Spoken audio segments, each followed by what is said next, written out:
Kevin, plateau concept sport automobile pour Turbo sur M6. Trop sérieux. Les dessous de Turbo.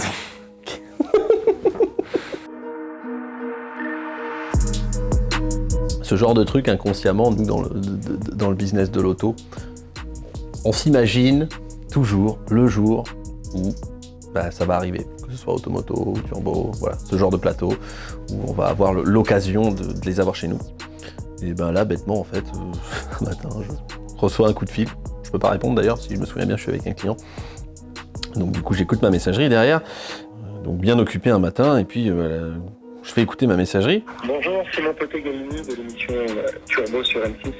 Je vous appelle car je voulais savoir si vous étiez éventuellement intéressé par notre venue. Canular, réalité, rêve, cauchemar, qu'est-ce que je fais? J'ai deux solutions, soit je rappelle, donc je rappelle, et puis bêtement, en fait, je retourne sur Simon et je fais comme si j'avais pas écouté le message en fait. Vous êtes intéressé par un de nos véhicules? Ah non, du tout. Simon Potegani sur M6. Vous connaissez Turbo? Oui, bien sûr. Vous avez beaucoup de gens qui vous disent non. Ah là, sur ce, il me répond de manière totalement coulante. Pas beaucoup, mais ça arrive. Bon, on viendra jeudi matin prochain avec l'équipe. Ah, nous n'avons pas de voiture, le showroom est vide, on est en plein chantier, parce qu'à l'époque on était encore en train de refaire la peinture du mur, et on va avoir la visite de Dominique Chapat, institution de l'automobile française, et de Simon Potegani au showroom. Bien de ta réaction quand je suis venu te faire écouter d'abord le message et te dire ce qu'il en était. Ah bah moi personnellement j'ai crié. Je me souviens, j'ai tapé du poing sur la table et j'ai crié. Telle a été ma réaction. Johan était, je pense, définitivement le plus stressé d'entre nous. Ah oui, voilà, Turbo, ça a toujours été l'émission qu'on a regardée quand on était petit. Enfin, moi, je sais que mon père me mettait devant Turbo tous les dimanches matins. La matinée, elle a été composée en 3 temps. C'est l'arrivée, tournage, deuxième tournage, dans les Hauts-de-Cessin.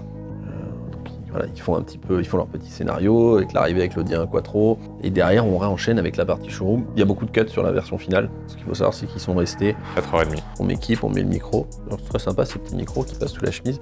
Je pense qu'il faudrait investir là-dedans. Tu vas te mettre dans le showroom et tu vas faire comme si Dominique et Simon rentraient et que tu vas aller à leur rencontre. T'as le binôme de Simon et de Dominique que t'as l'habitude de voir qu'à la télé, et là ils sont chez toi en fait.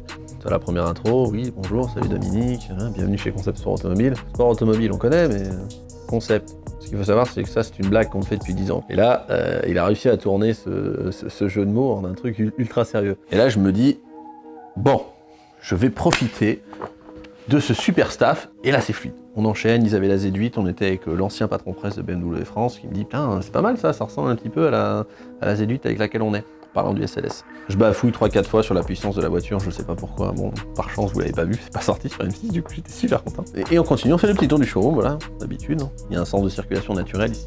90% de ce que vous voyez c'est de l'exclusif, ça sort des boîtiers de Johan. C'est du backstage.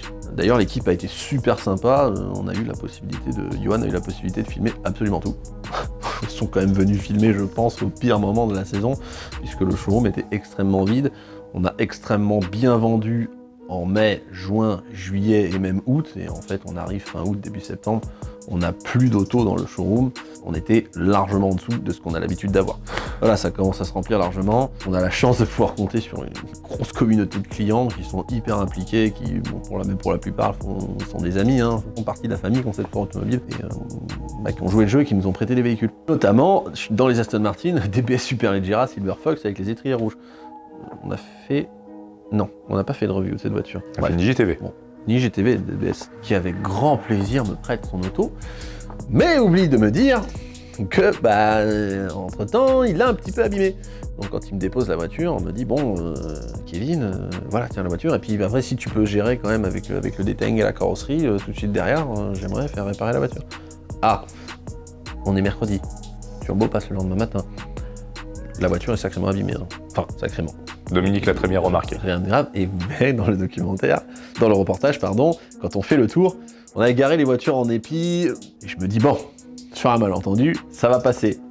Ça, c'est un truc qu'on voit bien dans le reportage. Il y a un petit frotti-frotta, comme dit Dominique. Et là, il me tique là-dessus. Et on va devoir dévoiler l'intégralité de nos services. Alors au final, c'est pas plus mal, c'est pas contre-productif. Au-delà de la vente, voilà, il y a juste diversifier du transport, de la préparation, de la carrosserie. Voilà, bon, nous, on est capable, en tant que revendeur, et intermédiaire exclusif du client, de gérer toutes ces prestations. Bon, et du coup, on se dirige vers la GTR. Voiture, initialement, que je pensais que Dominique allait essayer. Je sais pas pourquoi j'ai pensé ça, mais non, bien entendu, ça le branchait pas vraiment. Et c'est donc Simon qui a expressément sollicité le prêt de la Nissan GTR. On n'a pas eu besoin de forcer. Et effectivement, on n'a pas eu besoin de forcer. Je crois que ça lui a tout de suite été exotique. Bon, tout de suite, quand ils sont arrivés, en fait, on a reparlé. Donc, dans le planning, c'était normal, il fallait prévoir ce qu'on allait faire. On avait prévu 2 voitures. L'essai de véhicule, exactement. J'avais prévu 2 voitures. La R8 Speeder qui est là, la jaune, et la Nissan GTR. Alors, pour nous...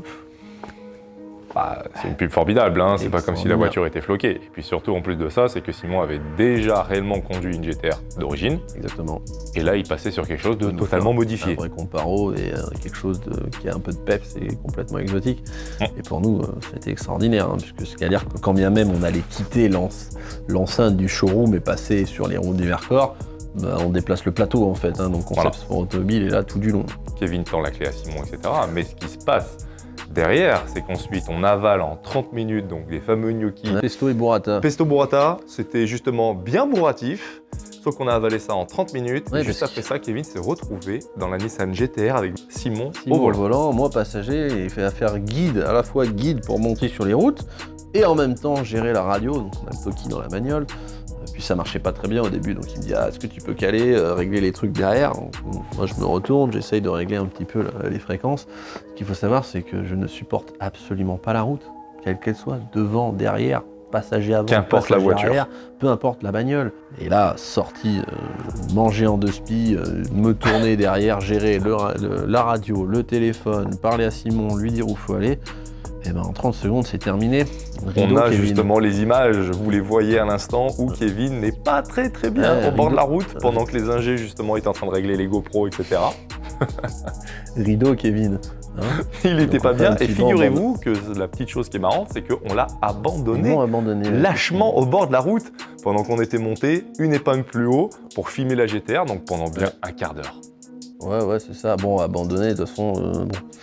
Je ne serais pas allé plus loin. Quand j'ai compris qu'il fallait monter à l'arrière de la série 3, non. Et ouais, ça a été un moment absolument désagréable, ça par contre. Autant le reste de la journée, c'est fantastique, ça arrive pas souvent et c'était une expérience, mais là, celle-ci, je m'en serais bien passé. Donc c'est très drôle parce que toi, tu as vécu un des pires moments de ta journée, pendant que moi, je vivais un de mes meilleurs moments, puisque j'étais avec toute l'équipe en train de tourner les plans que vous avez vus en fait du roulage.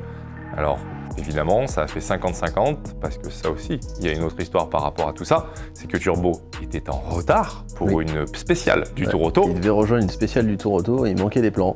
Voilà. Et donc, alors ça a été décidé avant quand même, à table. Oui. Ouais. Emmanuel, qui est le réalisateur de l'émission, nous a demandé gentiment si, grâce à pléthore de matériel dont on dispose, à savoir le drone, les boîtiers, voilà, si on pouvait retourner faire des plans additionnels pour le roulage de la GTR. Autant vous dire que j'étais honoré que l'équipe technique de Turbo me demande, à moi, petit vidéaste semi-professionnel, que de faire des plans pour une émission nationale. Donc, eh bien, évidemment, quelques minutes après que Kevin ait pu faire une sieste, et s'est reposé. Hein. On est reparti à l'action. Et en plus, la contrainte, c'est que voilà, moi je porte des lunettes, ce jour-là j'avais une chemise, Simon était, je crois, en foncé, tu étais en blanc. Simon était en vert, j'étais en blanc. Là, on n'avait pas tout à fait la même coupe de cheveux, et donc du coup, me voilà dans la GTR, le siège baissé au maximum, les lunettes enlevées, et moi complètement couché, en regardant la route par l'intérieur du cerceau du volant, pour pas qu'on me voie quand Johan prend les plans. Et pour ma part, ceux qui connaissent, d'habitude j'utilise un filtre polarisant justement pour couper les reflets sur les pare-brises. Là justement, j'ai été obligé de ne pas en utiliser un pour justement avoir le plus de reflets possible. Voilà, exactement, pour prétendre que c'était toujours les plans où Simon roulait. Donc c'était assez sympa. Après, des directives un peu à respecter, voilà, faut pas dépasser les lignes blanches, pas dépasser ici, faire attention ceci, pas de vitesse excessive. Exactement. Essayer d'avoir les plans les plus aussi propres possible, qu'il n'y ait pas trop de mouvement, parce que c'est vrai que d'habitude, moi je fais des beauty shots, comme apparemment la production appelle ça. Là, clairement, c'était justement de faire des plans stables, relativement fixes, pas trop justement compliqués pour qu'à la télé, ça soit le plus lisible possible en fait à l'image. Et les plans utilisés, d'ailleurs, vous les voyez tout de suite, ce sont justement ce qui est le travelling, Il n'y a pas eu que des plans aussi la caméra, il y a aussi les plans drone, les plans GoPro qui m'ont été demandés. Un petit fun fact, c'est que moi je pensais que tout était filmé en 4K pour les émissions et après recompressé, mais en fait non, il filme directement en 1080p, donc j'ai dû m'adapter pour passer en 1080p. Je pense que la journée elle s'est pas finie bien avant 17h. Ouais. Au final, tout mis bout à bout et je crois que c'est là que... Ouais, c'est vraiment à partir de 17h, on a la soufflé. pression redescend, donc on a j'ai un petit coup de regain là où c'est bon, ça va. C'est fait, on a fait le dur. Attends, fais voir, Johan, fais-moi visionner un petit peu tout ce que tu as fait parce que j'ai l'impression que ça s'est pas bien passé, que j'ai pas pu dire. D'ailleurs, en parlant de ça, effectivement, c'est à ce moment-là en plus, je m'en suis rendu compte pendant le tournage, mais je m'en suis voulu, je cale pas assez de gros up sur ton boulot, c'est-à-dire que je pense pas parler de toi et de tes vidéos, de tes IGTV, du boulot que tu fais sur les réseaux, sur YouTube et tout ça, parce que je suis dans mon truc, on est dans la visite du showroom et je me rends compte qu'à la fin, au moment de passer les clés à Simon pour le Nissan, j'ai pas parlé des réseaux.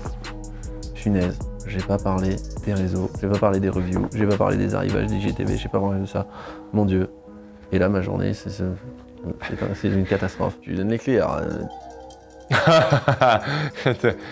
On est tous les deux contents en fait. Toi, tu es content par rapport à ton image et à ce qui en est sorti de ce que tu as pu dire, etc. Et même l'expérience, c'est à vivre. Dominique Chapat est venu chez moi. C'est ça. Waouh! Ça, c'est fou. Quand j'entends la Belgique. De mon côté, j'ai aussi ma satisfaction puisque mes plans ont été utilisés pour la séquence du roulage de la GTR. Et en même temps, forcément, j'ai pu vivre l'expérience. Et puis, il y a aussi forcément quelque chose qui agit, en fait, quand une émission passe sur une chaîne nationale, c'est qu'on a des retombées médiatiques. Alors, c'est impressionnant.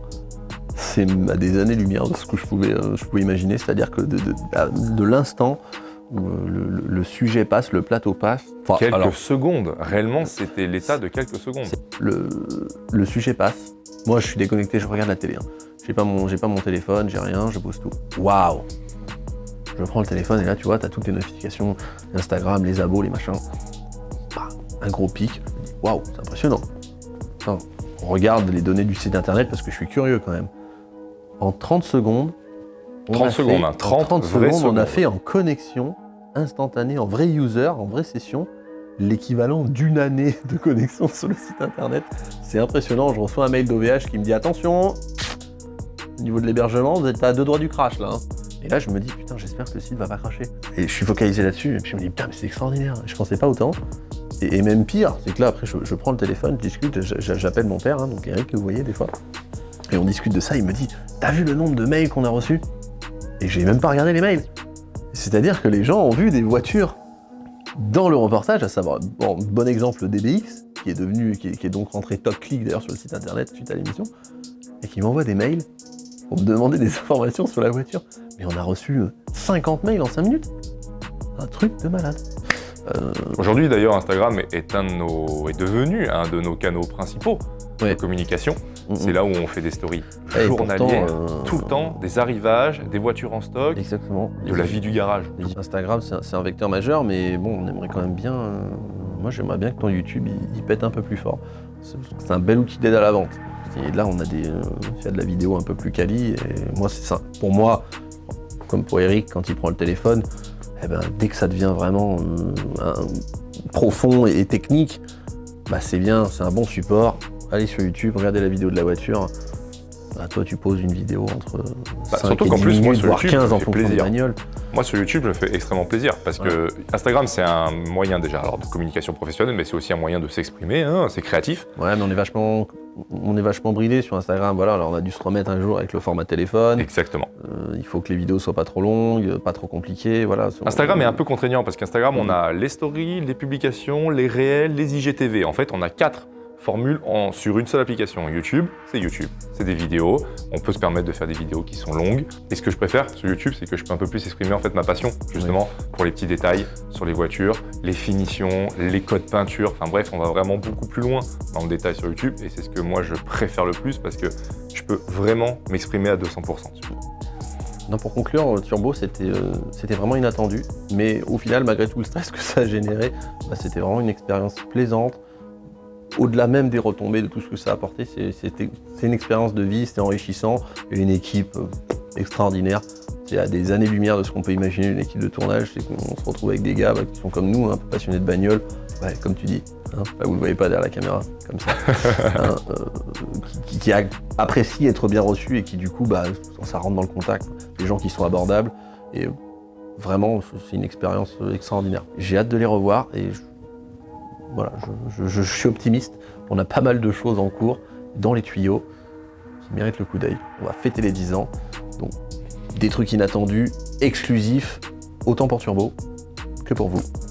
Kevin pour Concept Sport Automobile. Fin de tournage.